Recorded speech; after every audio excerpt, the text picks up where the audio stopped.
जिनको दुनिया के अलावा कोई मतलब नहीं, जैसे कि मैं, मुझे इस बात से रत्ती भर फर्क नहीं पड़ता कि भगवान है या नहीं है तो है, नहीं है तो नहीं है तो इतना समझदार जरूर होगा कि वो मेरा मूल्यांकन मेरे कर्मों से करेगा, ना कि इस बात से कि मैंने कितने घंटे उसकी भक्ति में गुजारे हैं।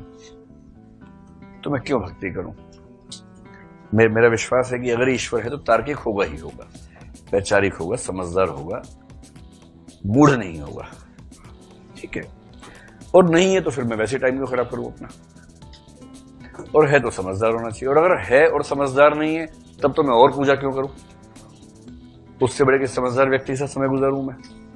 तो मेरा ये विश्वास है, अपने अपने विश्वास का मामला है। जिनको विश्वास है वो पूजा करते हैं। मेरे घर में मुझे छोड़ के बाकी सब धार्मिक लोग हैं, खूब पूजा पाठ करते हैं, पूरा लंबा चौड़ा। और कितने लोग आप में से शनिवार को लोहा नहीं खरीदते हैं? एक अंधविश्वास यहां भी चलता है कि शनिवार को लोहा नहीं खरीदना चाहिए। आप लोग खरीद लेते हैं, आप नहीं खरीदते शनिवार को लोहा, आप भी नहीं खरीदती हैं।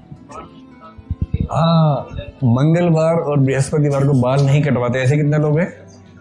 मंगल, बृहस्पति या शनि। अच्छा, और मेरा उसूल है मंगल को ही कटवाता हूँ, उस दिन भीड़ नहीं होती।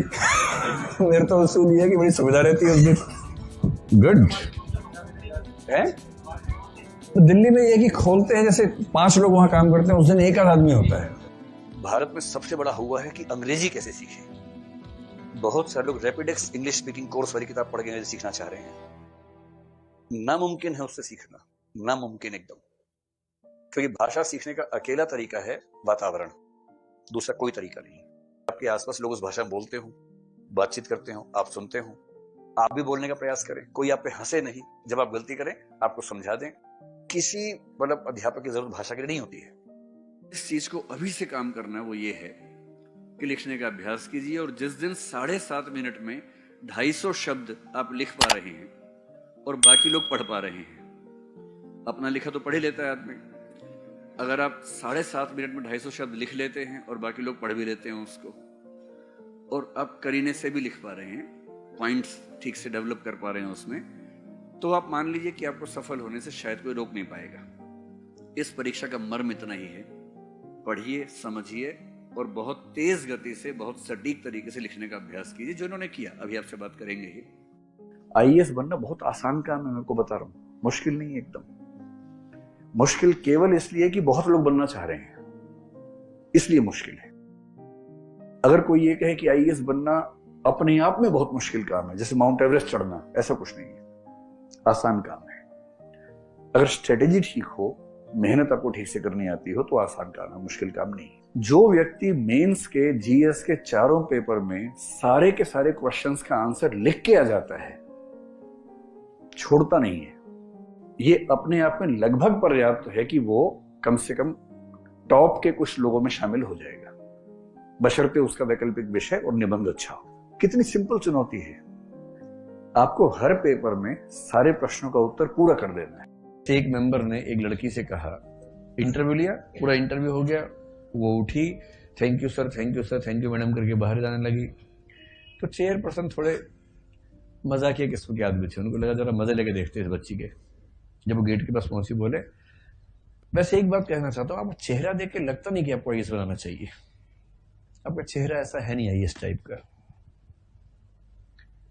तो लड़की बोली कि सर, अब जैसा भी है स्वाभाविक है, और चेहरा तो कईयों का नहीं होता है। ये कह के निकल गई। भाव ये था कि आपका कौन सा है, और वो कहते कि आईएएस बन भी गई। तो क्या होता है ना, प्रेजेंस ऑफ माइंड अभी एक ऐसी है, और उस समय बिना विनम्रता की सीमाओं को लांघे आप अपने मन की बात कह दें ठीक तरीके से, यही एकाध उत्तर इंटरव्यू में सारे पाप धो देता है, सारे पाप। अब जिंदगी एक ही है, और दिक्कत है कि उसी में प्रयोग करने हैं, उसी को जीना है। अस्तित्ववाद कहता है कि अपने जीवन के फैसले खुद करो। आप जो भी फैसला करेंगे उसके हिसाब से आपकी जिंदगी प्रभावित होकर रहेगी, और अच्छा खासा असर पड़ जाएगा। और जब आप प्रयोग करेंगे, यानी कि निर्णय करेंगे, तो हर निर्णय में गलत होने का खतरा तो है ही। निर्णय गलत सिर्फ इसलिए नहीं होता कि हमारा निर्णय करने का जो स्टेमिना है या क्षमता है वो कम है। कई बार सूचनाएं कम होती हैं, कई बार परिस्थितियां ऐसी होती हैं कि वो फैसला करना पड़ जाता है। और हमारे जीवन के बहुत सारे निर्णय ऐसे होते हैं जो गलत होते हैं। थोड़ा बहुत गलत तो हर निर्णय है, कुछ ज्यादा गलत हो जाते हैं। गलत भी है और उनका जिंदगी पर बहुत गहरा प्रभाव भी है। एक निर्णय गलत हो गया, उसका प्रभाव इतना